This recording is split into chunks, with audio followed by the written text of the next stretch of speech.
what deserves them right? Let's begin.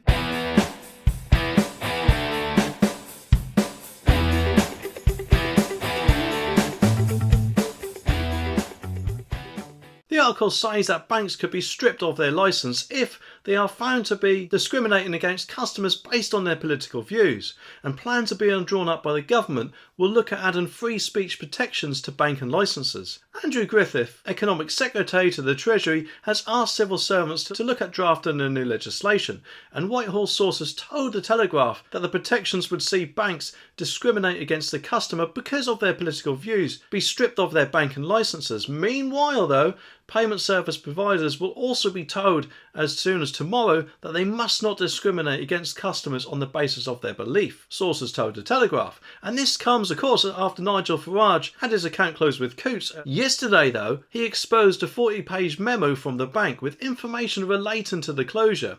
And the bombshell report, which he describes as being truly astonishing, occurred after Mr Farage filed a subject access request to Coutts, which of course is a legal mechanism used to gain access to all the information an organisation holds about an individual. And Mr Farage claimed that Brexit was mentioned 86 times in the internal memo, as well as the fact that he supports Donald Trump, which is mentioned numerous times. Nigel also claimed that he attempted to open an account with 7 other banking groups, but was of course refused. Well, it just seems like another one, doesn't it? Behold the case of the banks and their sudden fascination with politics. It seems like they've forgotten their duty to begin with, doesn't it? Safeguarding our money, not actually dabbling in our political debates. It's kind of like your friendly neighbourhood bank manager deciding to become a political pundit. Now the government plans to add free speech protections to banking licences. And to them I just say, stick to the vaults and look after my moolah, or take it somewhere else. But of course now the government plans to add free speech protections to banking licences. Just already imagine the banks